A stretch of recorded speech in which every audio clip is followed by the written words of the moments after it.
Assalamualaikum warahmatullahi wabarakatuh. Alhamdulillah, finally I made this video yang udah aku janjiin dari beberapa minggu yang lalu. I'm so sorry baru bikin sekarang karena sebenarnya aku udah janji dari sebelum programnya buka pendaftaran sampai sekarang udah mau tutup pendaftaran. Jadi sebelum aku jelasin tentang programnya, aku pengen kenalan dulu. Nama aku Jasmine Eksa Camelia, biasa dipanggil Jasmine atau beberapa juga ada yang manggilnya Jeksa. Saat ini aku sedang di kelas 2 SMA di sekolah negeri di Kota Bogor. Nah, saat ini juga aku sedang dalam proses program KLIS. Kenapa aku bilang proses? Karena saat ini aku masih bersekolah di Indonesia dan juga belum berangkat ke Amerika Serikat, yaitu negara tujuan dari program tersebut. Nah, programnya ini program apa? Sebelum aku jelasin, aku pengen kasih tahu dulu alasan aku bikin video ini. Jadi, aku lihat teman-teman dari chapter-chapter lain, dari kota-kota lain itu memiliki opportunity untuk sharing informasi dan juga pengalaman secara langsung di acara-acara open house. Nah, aku belum dapat opportunity tersebut, jadi aku pengen sharing dulu informasi dan juga pengalaman yang mungkin bisa membantu kalian via sosial media. Jadi, aku di sini gak ada maksud sama sekali buat sombong, pamer, ataupun aku ngejamin kalian bahwa kalau kalian mengikuti cara-cara aku, kalian bisa pasti lolos program ini. Jadi enggak.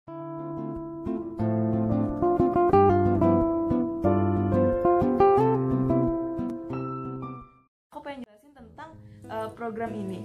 Nah, program ini namanya KLIS. Mungkin ada beberapa yang udah tahu dan juga belum tahu, atau mungkin ada juga yang bahkan bingung. So, aku tuker sama program AFS. Nah, bedanya tuh apa?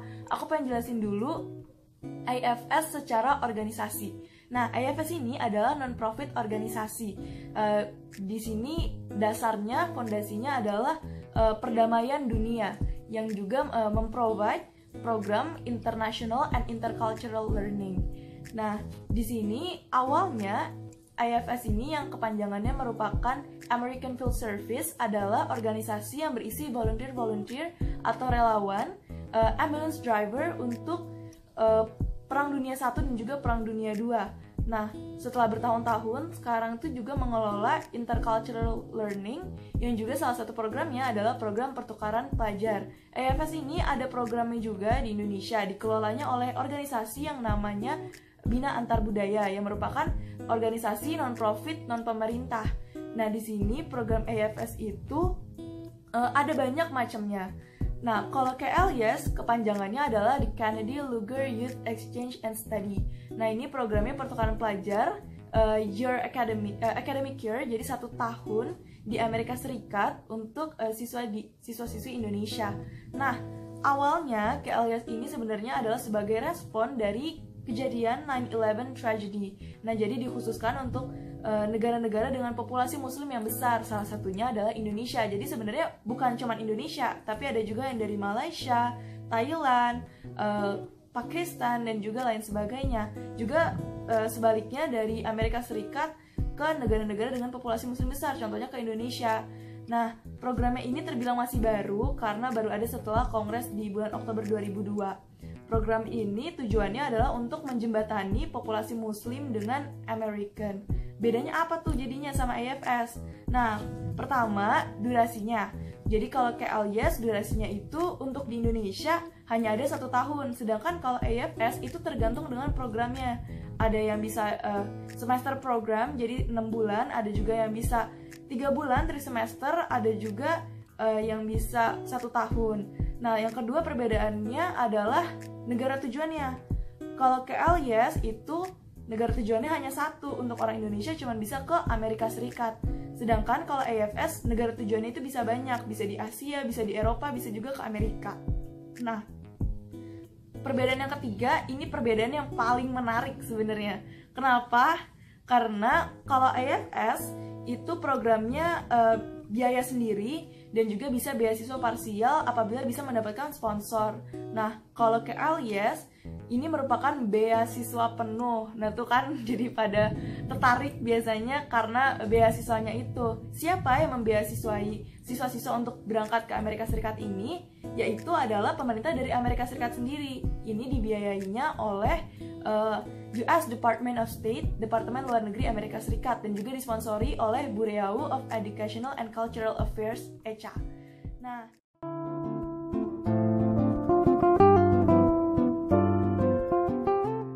jelasin tentang tahap tahap seleksi yang aku alami. Jadi aku ini daftar di tahun 2018 untuk program Academic Year 2019 dan 2020. Nah, kebetulan banget ini aku sambil nyontek ke bawah. Kebetulan banget tahun aku itu sangat berbeda seleksinya dengan tahun-tahun sebelumnya, atau mungkin yang kalian bisa baca di beberapa website banyak banget bahwa kalau di situ mungkin ceritanya seleksinya tuh ada tes tertulis, ada wawancara, dinamika kelompok dan lain sebagainya. Untuk tahunan aku tuh beda banget. Jadi awalnya aku daftar dulu secara online. Setelah itu aku isi form online-nya yang kurang lebih ada sekitar 13 sampai 14 halaman itu. Setelah aku isi, aku melakukan namanya finalisasi. Jadi itu semacam di submit formulir online tersebut. Ini kok agak kurang fokus. Nah, jadi setelah aku submit, nanti aku akan mendapatkan kartu peserta di situ yang bisa aku print sendiri, aku cetak sendiri. Nah, setelah itu ada kolom untuk mengupload berkas-berkas. Apa aja yang diupload? Seingat aku beberapa contohnya adalah akte kelahiran, terus ada raport, juga ada sertifikat-sertifikat tambahan mungkin kalau kalian punya prestasi dan lain sebagainya itu. Dan juga beberapa dokumen-dokumen tambahan yang lainnya. Lengkapnya kalian bisa langsung cek aja sih. Kalau kalian udah daftar bisa langsung dicek, di situ ada listnya untuk apa-apa aja yang harus diupload. Setelah itu akan ada yang namanya seleksi berkas. Jadi nanti setelah kamu finalisasi dan diupload, nanti akan ada tulisannya sudah terverifikasi atau belum. Dan setelah itu akan ada pengumuman seleksi berkas. Jadi apakah berkas kamu sudah memenuhi syarat dan apakah kamu terpilih untuk ke proses seleksi berikutnya. Setelah itu nanti akan ada pengumuman hasil seleksi berkas. Nah, kalau kamu masuk di situ, kamu akan diminta untuk datang ke suatu tempat membawa hard copy berkas-berkas tersebut. Jadi formulir online-nya tadi di print, dan juga ada beberapa berkas-berkas tambahan, contohnya seperti legalisasi raport atau fotokopi akte kelahiran dan lain sebagainya. Nah, setelah itu akan wawancara. Jadi kalau kamu udah secara offline verifikasi berkas, nanti kartu pesertanya akan ditandatangani, terus itu nanti dibawa pada hari wawancara berserta juga dengan file-file lainnya tadi itu. Terus masuk ke tes wawancara. Aku nggak bakal ngasih spoiler tentang apa aja yang ditanyain, tapi di sini wawancaranya seingat aku itu akan ada 2. Jadi ada memang wawancaranya kepribadian dan juga bahasa Inggris. Dan juga aku pengen bilang, jangan khawatir tentang bahasa Inggris, karena sebenarnya poin utama dari seleksi ini bukan kamu jago banget bahasa Inggris atau enggak. Jadi ini benar-benar untuk ngelihat apakah kamu cocok untuk ikut program ini atau enggak. Jadi just be yourself, dan kamu tunjukin aja the best version of yourself. Jadi tetap jadi diri kamu sendiri, tapi nggak apa-apa kalau kamu tunjukin versi terbaik diri kamu. Tapi jangan sampai kamu pretend to be someone else, atau kamu pura-pura untuk menjadi orang yang ideal dan kelihatan bagus. Jangan nyampe kayak gitu. Intinya di proses wawancara ini jawab dengan jujur, karena nanti kalau bohong kalian bisa ketahuan. Dan juga kalian jangan sampai waktu proses berkas kemarin-kemarin tuh bohong, karena mungkin di wawancara kamu bisa ketahuan kalau bohong. Nah, selanjutnya setelah wawancara akan ada pengumuman lagi apakah kamu lolos wawancara atau enggak. Nah, setelah itu kalau kamu lolos, itu akan ada yang namanya seleksi berkas nasional. Jadi berkas-berkas yang tadi udah dikumpulin awalnya dan udah kamu bawa ke tempat wawancara, itu kamu bawa pulang lagi dan nanti akan dikumpulkan lagi. Itu beserta dengan mungkin ada beberapa dokumen tambahan yang akan diminta, dan juga nanti akan dikasihkan ke kakak chapter. Nah, ini seleksinya masih dalam tingkat chapter. Nah, berkas-berkas tersebut akan dikirimkan ke pusat, ke nasional, kantor nasional, dan akan diseleksi. Setelah seleksi berkas nasional, sebenarnya ini salah satu proses yang agak lama. Jadi kalian nggak ngapa-ngapain, tapi cuma nunggu pengumuman setelah berkasnya itu dikirim. Setelah itu akan ada pengumuman kalian lolos atau tidak. Kalau kalian lolos, kalian akan diundang ke Jakarta saat itu, aku, untuk menginap di sebuah hotel selama beberapa hari dan menjalani rangkaian seleksi lagi. Ini namanya Seleknas atau seleksi nasional. Jadi nanti akan dikumpulkan dari beberapa chapter untuk seleksi secara langsung.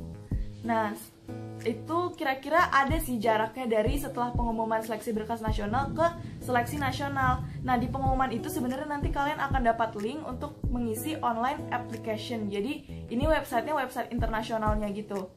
Di situ juga kalian akan mengisi seperti saat kalian daftar online pertama kali di chapter, tapi ini lebih beda dan juga lebih lengkap isinya. Itu benar-benar lebih mendetail dan juga lebih spesifik. Dan di situ aku saranin juga kalian isinya dengan jujur dan isi semaksimal mungkin dan jangan ditunda-tunda karena itu super duper banyak. Dan juga harus ikutin perintah dari kakak-kakaknya. Jadi nanti kalau pengumuman setelah seleksi berkas nasional akan ada instruksi dan juga petunjuk bagaimana cara mengisi yang namanya online application. Nah, sebelum ke seleksinas ini, di jeda ini, kalau aku di chapter Bogor ada family gathering, jadi aku kumpul di suatu tempat bersama dengan anak AFS. Jadi saat ini anak-anak yang seleksi AFS juga sudah terjaring. Jadi di sini kita ketemu di family gathering. Nah, akan ada penjelasan beberapa tentang program-programnya dari kakak chapter. Nah, terus setelah family gathering ini, kalau aku ada yang namanya home visit ya. Aku sih lupa istilahnya apa. Intinya adalah kakak chapter akan datang ke rumah kamu dan mewawancarai kamu dan juga keluarga kamu. Tolong banget jangan dibuat-buat selama wawancara, just be yourself, sekali lagi aku ingetin.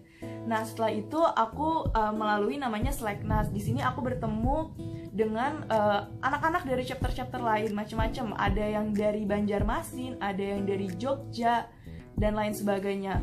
Nah, terus setelah Slacknas ini kita menunggu lumayan agak lama, tapi tidak selama seleksi berkas nasional sepertinya.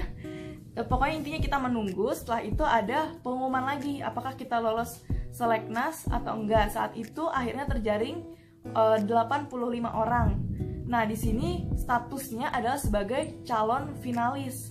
Di sini kita mengisi lagi online application karena online application-nya itu walaupun sudah dikumpulkan di seleksi nasional, saat itu masih ada kesempatan lagi untuk memperbaiki dan juga melengkapi lagi. Nah, setelah itu dengan deadline ada banyak, cukup banyak, macam-macam. Ada juga memenuhi vaksin, imunisasi. Karena sekedar informasi bahwa kalau kalian mau bersekolah di Amerika Serikat, itu kalian memiliki persyaratan bahwa kalian harus memenuhi vaksin-vaksin tertentu. Jadi kalian harus memenuhi hal-hal kesehatan yang biasanya paling banyak itu, dan juga perizinan-perizinan lain. Nah, terus setelah melengkapi berkas-berkas, akan ada pengumuman akhirnya status kalian ini sebagai finalis atau cadangan. Nah, di pengalaman aku, setelah dari 85 orang itu, ada 80 finalis dan juga 5 cadangan. Nah, kalau udah pengumuman dan kalian jadi finalis, saat itu biasanya tuh langsung dapat yang namanya placement organization. Jadi organisasi yang akan ikut mengurusi kalian, menaungi kalian selama kalian di Amerika Serikat. Jadi kalian ada dapat placement organization. Nah, setelah itu disitulah berjalan yang namanya proses pencarian host family atau keluarga angkat yang akan menampung kalian selama, bukan menampung ya bahasanya, yang akan menjadi keluarga kalian selama di Amerika Serikat. Nah, jadi nanti yang mencarikan kalian host family itu adalah placement organization-nya, dan juga placement organization itu tidak begitu mempengaruhi di mana kalian akan ditempatkan. Jadi memang itu bisa berbeda-beda state-nya walaupun kalian satu placement organization, apalagi kalau kalian beda placement organization. Tapi juga bisa jadi beda placement organization bisa jadi dalam satu state. Jadi jangan kebanyakan mikir atau overthinking kalau kalian udah pengumuman placement organization.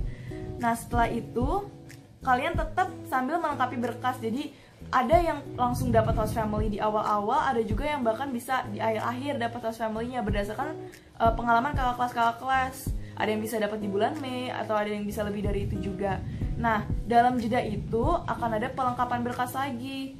Jadi online application-nya itu sebenarnya belum lengkap. Nah, terus ada lagi hal-hal yang harus ditambahkan. Nah, ini adalah prosesnya. Makanya memang paling banyak adalah pelengkapan berkas, dan disitulah proses yang cukup panjang. Jadi aku saranin banget bahwa kalau kalian mendapatkan deadline atau tugas-tugas dari kakak-kakak chapter atau kakak-kakak nasional di sini ya, itu langsung dikerjakan dan jangan menunda-nunda. Itu aku saranin banget karena memang banyak banget berkas yang harus dikumpulin. Nah, setelah melengkapi berkas, aku belum tahu sebenarnya akan ada apa lagi selanjutnya, tapi memang kabarnya akan ada visa camp. Jadi kita akan menginap dan juga mencari visa Amerika Lalu juga nanti akan ada orientasi nasional dan juga keberangkatan. Nah, saat ini aku sedang dalam proses pelengkapan berkat. Nah, di sini ada kata-kata yang sering banget diomongin sama kakak-kakak, baik itu chapter ataupun kakak-kakak returnee atau kakak-kakak yang lagi ada di sana, bahwa kalian belum ada yang pasti sebelum kalian duduk di kursi pesawat menuju negara tujuan masing-masing. Jadi maksudnya di sini kalian jangan sampai kalian sombong ataupun tinggi hati, karena apapun bisa terjadi gitu. Jadi di sini harus tetap berjuang, harus tetap serius, dan juga harus tetap optimis dengan hasil apapun yang akan diraih gitu. Nah, selanjutnya mungkin aku bakal ngasih tips yang lebih lengkap mungkin di video lain, karena ini videonya udah cukup panjang. Jadi terima kasih sudah menonton video ini, semoga bermanfaat dan bisa dapat gambaran tentang seleksi program ini tuh kayak gimana sebenarnya. Jadi semangat terus. Wassalamualaikum warahmatullahi wabarakatuh.